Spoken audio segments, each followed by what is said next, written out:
রাধে রাধে, স্বপ্ন পূরণ হলো। আমরা এখন চলে আসলাম গিরি গোবর্ধন পর্বত। যে গিরি গোবর্ধনের পর্বতের কথা শুধু আজ পর্যন্ত শুনে এসেছি, আজকে সেই গিরি গোবর্ধন পর্বত আমরা স্বচক্ষে দর্শন করছি রাধারানীর কৃপায়, আপনাদের আশীর্বাদে। তো আমরা এখন দর্শন করাবো গিরি গোবর্ধন। আমাদের সাথে আছেন আমাদের ডাক্তার প্রভু। তো আমরা এখন সেই রাত্রে 2টোর সময় এসেছিলাম, কিন্তু আমাদের শারীরিক অসুস্থতার কারণে আমরা এখন সকালে আবার টোটো ধরে এসেছি গিরি গোবর্ধন দর্শন করতে। তো আপনারা সবাই দর্শন করুন। প্রভুরা কেমন লাগছে? দুইবার বৃন্দাবন এসেছি, পারিনি, আজকে আবার 2বার পরিক্রমা হয়ে গেল। এখন ভগবানের এই গিরি গোবর্ধন তার 7 দিন ধরে রেখেছিল, কিন্তু খুব ভালো দর্শন করে যে ভগবানের এই যে কীর্তিকলাপ অনেক সময় অনেক প্রভুদের মুখে শুনেছি, কিন্তু আজকে নিজ চোখে দেখলাম এবং নিজেকে ধন্য মনে করলাম। হরে কৃষ্ণ।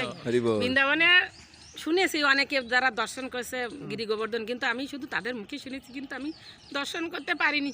কিন্তু আজকে আমি এসে ফিরে আসছিলাম, আমার দর্শন হচ্ছিল না, কিন্তু এই প্রভুর জন্য আজকে দর্শন করতে পারছি। আমি খুব সৌভাগ্যবান যে গিরি গোবর্ধনকে আমি দর্শন করতে পেরেছি। হরে কৃষ্ণ। হরি বল, হরি বল। তো আপনারা দেখতেই পাচ্ছেন কিন্তু সেই গিরি গোবর্ধন পর্বত স্বয়ং ভগবান গিরিরাজ রূপে কিন্তু এখানে অধিষ্ঠিত আছেন। তো আপনারা যারা এইবার পিছনের আপনারা কিন্তু জানেন ভগবান এই যে গিরিরাজ এই গোবর্ধন পর্বত হচ্ছে 21 কিলোমিটার। এখন 21 কিলোমিটারে যে পরিক্রমা সবাই কিন্তু পরিক্রমা করছে পায়ে হেঁটে। আপনারা যারা পায়ে হেঁটে পরিক্রমা করতে পারবেন না, তারা টোটো ধরে এই গিরি গোবর্ধন পরিক্রমা করতে পারেন।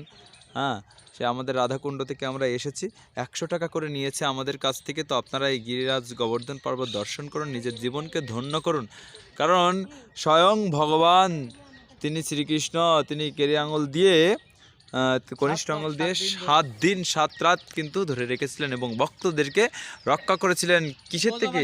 এই তলায় রেখে যে রক্ষা করেছিলেন, এবং ইন্দ্রজিৎ বর্ষা দিয়ে এই সব কিছু তলায় দিতে চেয়েছিল, কিন্তু ভগবানের কৃপায় ব্রজবাসীরা তলায় ছিল। হরি বল। তো আপনারা তো শুনলেন সেই মাহাত্ম্য, যে ভগবান কিন্তু রক্ষা করেছিলেন সেই ব্রজবাসীদের, তাদের ভক্তদের। তার জন্য অবশ্যই এই গিরি গোবর্ধন আপনারা দর্শন করবেন।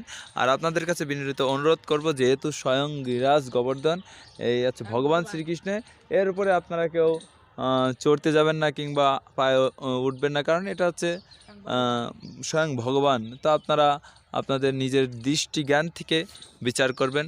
হরি বল। সবাই গিরিরাজ গোবর্ধন দর্শন করুন।